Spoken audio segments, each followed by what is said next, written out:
Hi everybody, happy Sunday. We're going to see how the internet does this afternoon. I'm here with my dad, known as Pa to me.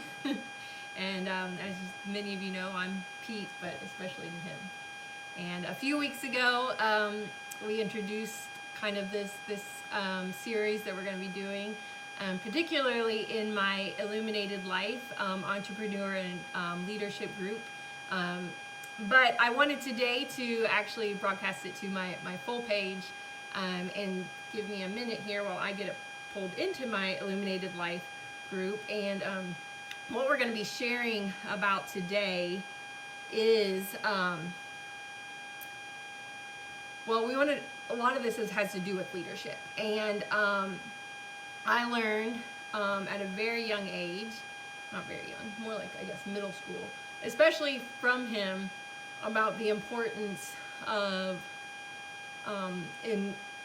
when setting goals, you can have a team goal, but having individual goals within that team plays a very important role.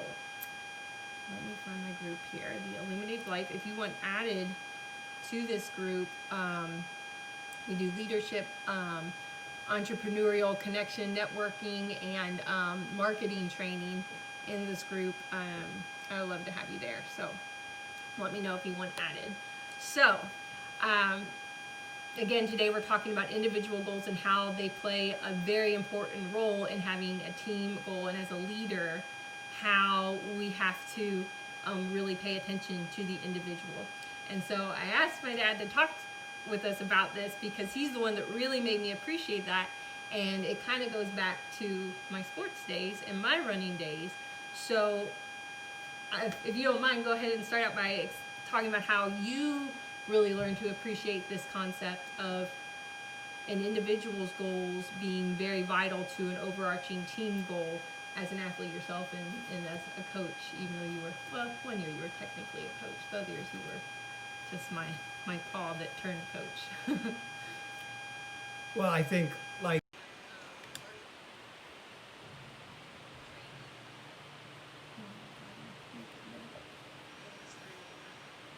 Sorry guys, we lost you for a second there. I'm also trying to figure out why there was like a squeaking noise going on. So let us know if that's still there and causing any trouble. Yeah, a little feedback. It might be my light running to give us a little better light here in the dark, gloomy house on a rainy day. Anyway, I was just having. Okay, we're gonna keep trying here with our poor connection. Maybe the Wi-Fi will work better. So again, maybe we'll let you talk this time a little bit about, as an athlete and coach, how you learn to really focus in on the individual goals and team goals, the difference in how they tie together. as I was beginning to say, a lot of us learn a lot of life lessons through athletics. Some people wonder, why is there so much emphasis in secondary school on athletics, and then at the collegiate level on athletics?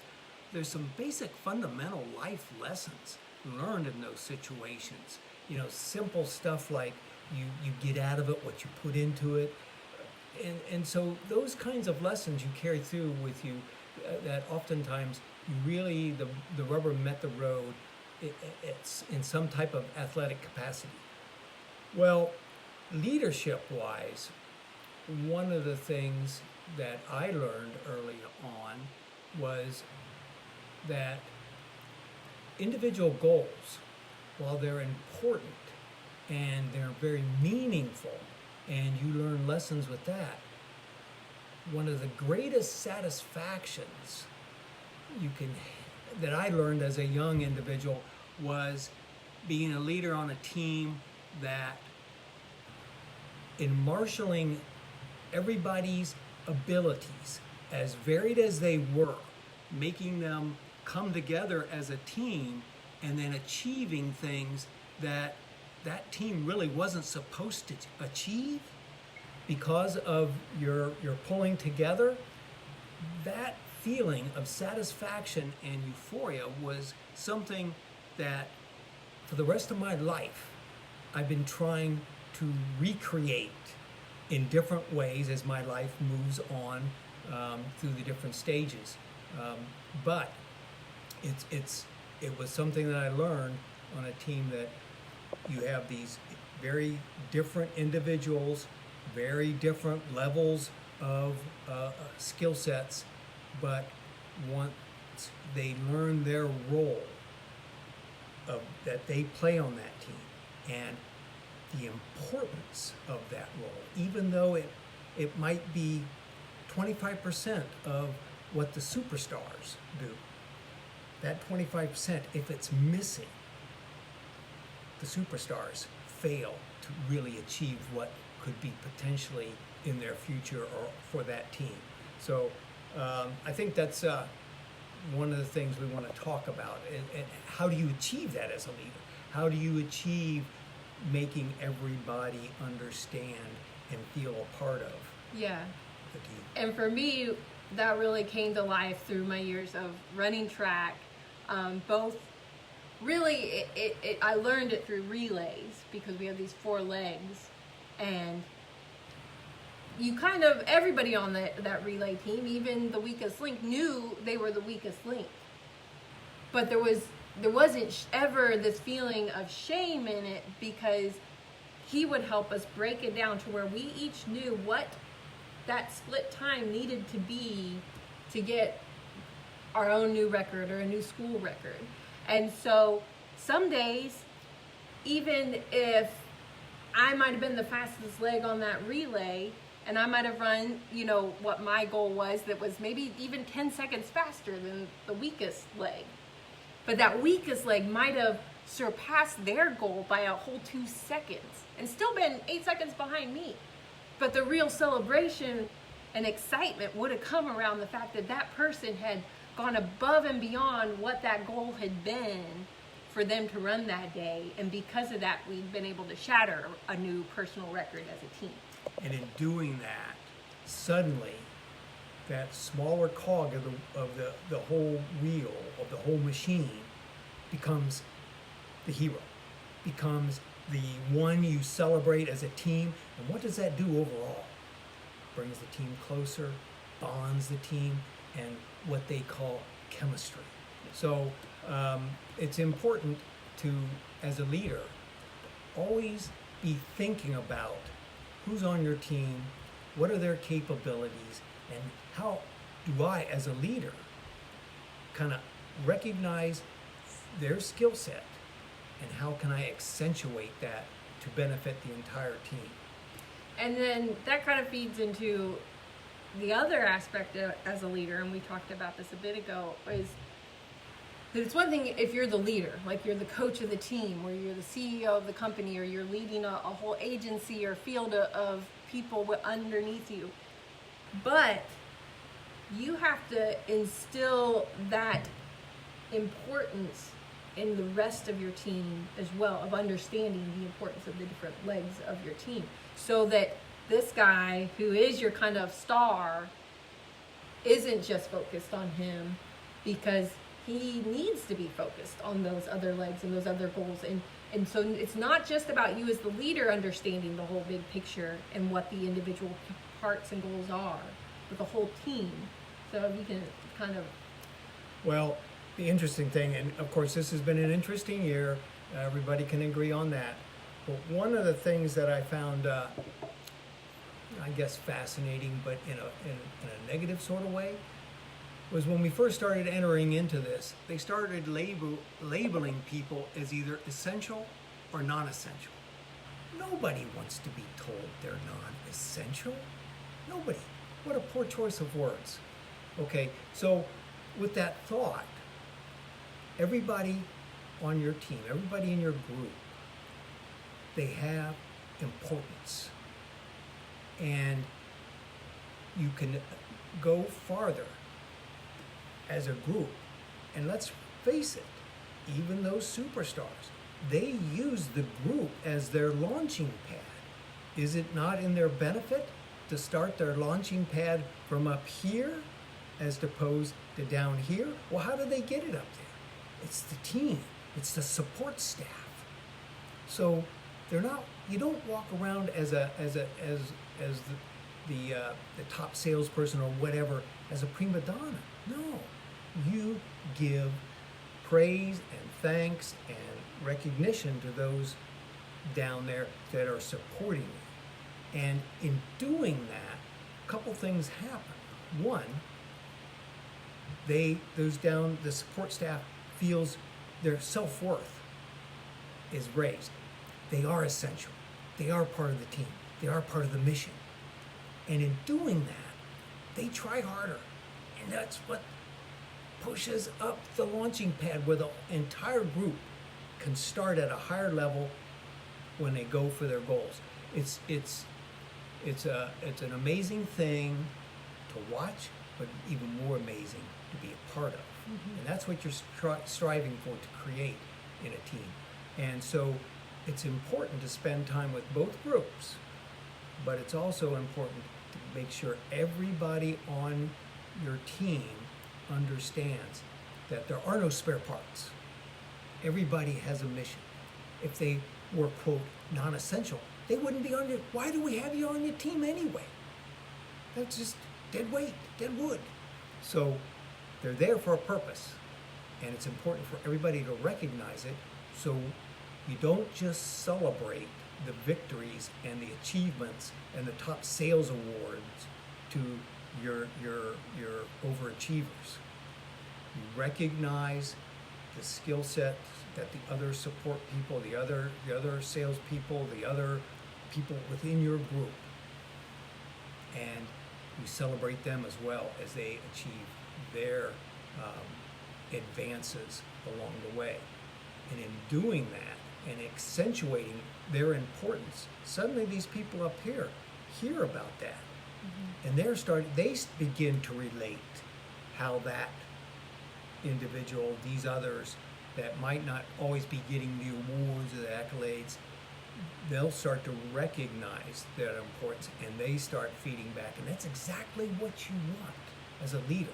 You want that internal back and forth, congratulating, pats on the back. And that's how you take your group farther and beyond maybe what anybody gave you credit for or thought you could do. No, I know your eyes aren't best. No, I was going to point out Ben Allen. He commented, "A rising tide lifts all boats," Yes. And that's the exactly what we're talking about here. And again, though, understanding, having your whole team understand that concept is really what being a leader is all about. As a leader, you might know that, but you have to have your whole team in on that concept, so everyone feels valued, not just by one or two people, but by the team, and taking those opportunities to celebrate the accomplishments or the hit goals of the lower pieces is really important. And the last thing I wanted to touch on that we talked about was, again, you talked about being a part of something when you hit these successes. It's such a, for me, it goes back to sports, and I remember what that feeling is like when you come together. And for me in track, it went beyond just the relay teams. Eventually we had this, a lot of people might not know if you're not familiar with track and field, but there's a whole point system for tracking your entire team and the placing you get throughout the day. So, you came to appreciate that a sixth place got you points. So a sixth place, sometimes those could add up, even could be more important than your first place ones, because those might be kind of guaranteed a lot of times, or you knew that you were going to get big points out of that. But the piece we talked about a bit ago was that feeling you get, it's hard to achieve, but taking these diverse groups, diverse people, diverse individuals that maybe seemingly don't have a commonality, and we see that in track too. And sometimes it seems like an odd group of people, but when you take that group and that feeling of working towards a goal together and a commonality, that's one feeling, but actually accomplishing the goal, what you get there is something else altogether. Well, no two of us are alike. We all have our different personalities, and the thing that you got to recognize is that people's skills they're not going to be the same. But you don't want to think that you're going to create this team where everybody's almost like robots, where you can get them to do the same thing. Some people just aren't morning people. So don't expect everybody to show up at the meeting in the morning just, hi, how you doing? It just won't be that way. But that might be the individual that by 3:30 in the afternoon, they're just grinding it out, where the other ones are going, I need a cup of coffee, I'm done, you know. So you recognize this diversity, and you have to give certain kind of leeway amongst all the parts. But they have to always remember the goal that they're working toward. That's that commonality of purpose. And so you celebrate those things that get you there. It may not always be the same. So, like Rita was saying, Pete was saying, it might not be winning. It might not be being undefeated. Yes, you want, you strive, you recruit to get those kind of people on your team. Absolutely. But you also need and basically have to have the worker bees. You have to have them. And two things have to happen. They have to understand their importance. And so do the shining stars have to understand the worker bees' importance. You've got to have that mutual respect for what they do, what we can accomplish together. Okay, and you have to work at that as a leader. Always be conscious of how that's working together. And if you see that maybe there's some missing pieces, then you as a leader have to step up and figure out a way. How do I bridge this gap? How do I make communication? How do I show the various parts their inherent importance? You know, when my experience in school, I was a wrestler. It came to light when we were a good team. We were always in the hunt, but we were never expected to take home the trophy. And it got to the point where the conference title was Saturday night, coming down to the line, and yeah, we were in the hunt again, but it required everybody that was still in it. And we had over half our kids were still in either in the consolation finals or the finals, but everyone had to win. And it got to the point where you had these kids that were only 500, wrestlers. They lost as many as they won. When they won their match, they were being carried off the mat. Victory, because everything mattered. And that taught me what a feeling that was. It didn't matter about those of us that were expected to win that night. It was the ones that weren't expected that did. Oh, I'll never forget it. And that's what you replicate on any winning team. Mm-hmm. Yeah, and and that is what just continues to build off of itself. And again, like you've got people working with your leaders within your team.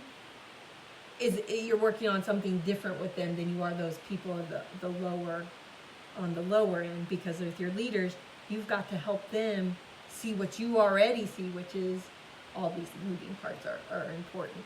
And otherwise, we talked about this, you can end up with this feeling amongst your top dogs or your people that are above certain ones.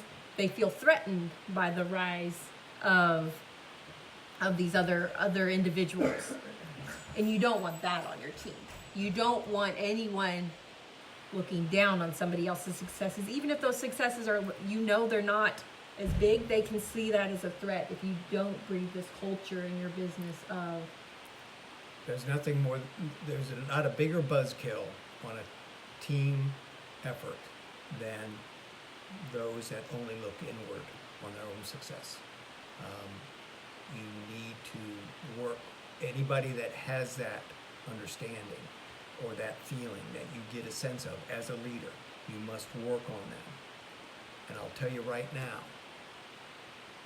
you think you might need that superstar, but if their attitude is one of me, then you're better off to eliminate that superstar. Because as a team, as a group, as a company, you will go farther with those that recognize the importance and put the team first. That has just been proven so many times. Now, the decision to get rid of somebody that's your superstar, oh, that's a tough decision. Yeah, I'm not making light of that. But there's no doubt. You either get them to understand where they have to be with their attitude and how they're just part of the team, maybe an important part, but just part, and the rest of the team is just as essential as they are. If you can't achieve that, then you know what you got to do. Well, we're going to cut it off there today. My coffee's running low. And one thing we'll dive into another time that this really feeds into is the idea of creating the right kind of culture. And this kind of feeds into the idea of a success culture, a success mindset. But there's a lot more to your culture than just the idea that you have to win, so to speak. So we'll get to that on another afternoon. But again, if you want to join our leadership and entrepreneurial group, where we do even more trainings and such, we'd love to have you. It's called The Illuminated Life, and I'll link it in the comments. But thanks for being here, and we'll be back again with episode 2 sometime in December. This is Paul signing off. This is Pete.